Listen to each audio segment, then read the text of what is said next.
Tomemos cafecito.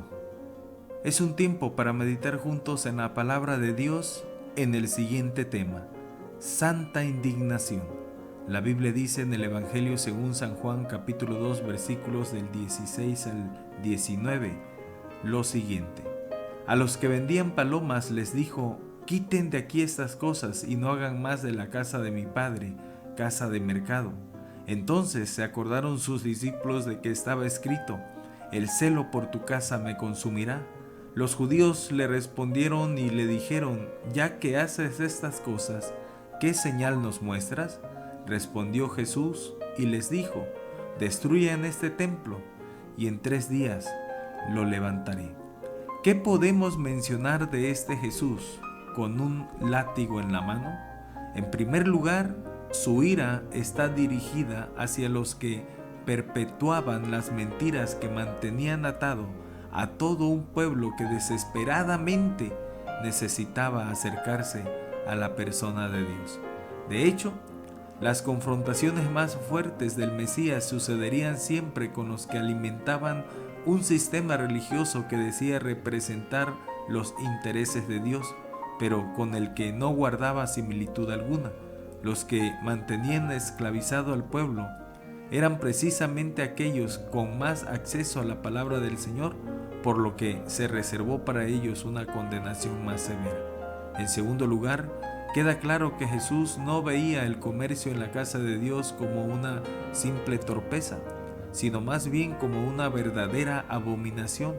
Convertir las necesidades espirituales del pueblo en una oportunidad para ganancia personal es absolutamente contrario al espíritu de sacrificio con que Dios extiende su mano para rescatar al hombre de su propia miseria.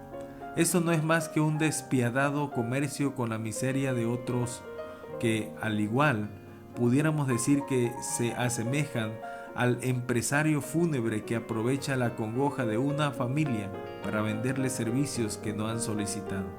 Hoy, también Cristo tomaría en sus manos un látigo y echaría a los mercaderes del Evangelio de los lugares donde realizan sus viles negocios. Ellos ya no comercian a las puertas del templo, sino que han entrado a los mismos lugares de nuestras reuniones y a las casas de los que creen, donde con desfachatez venden al pueblo de Dios profecías de prosperidad a cambio de generosas ofrendas por sus servicios. Estos no son más que los mismos comerciantes que en tanto indignaron a nuestro Señor. Imaginemos el revuelo que el comportamiento de Jesús debe haber causado aún entre sus propios discípulos. ¿Cómo puede una persona que dice representar al Dios de amor desplegar semejante furia ante quienes han errado el camino? Para los adeptos a una religión, el comportamiento del Cristo siempre resultará inexplicable, porque la lealtad al sistema es más importante que la conciencia del pecado que ofende al Señor. El apóstol Juan nos dice que un texto de los Salmos ayudó a los discípulos a entender el comportamiento de Jesús. El Salmo 69:9 dice: el celo por tu casa me ha consumido. Entiendo por esto que Jesús poseía una pasión por los asuntos de Dios que veo ausentes aún en mi propia vida. Nuestras tibias expresiones de lealtad a Él jamás nos llevarían a apasionadas denuncias frente al mal.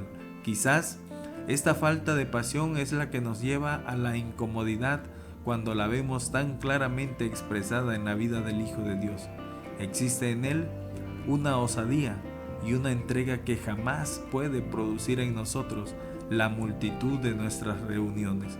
Jesús actúa de esta manera porque está enamorado de aquel cuyo nombre desea exaltar.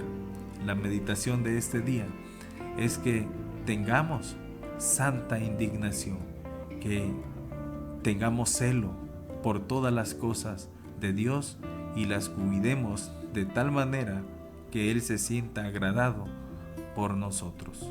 Oremos. Señor, gracias por recordarnos que tenemos que tener celo por las cosas que a ti te agradan.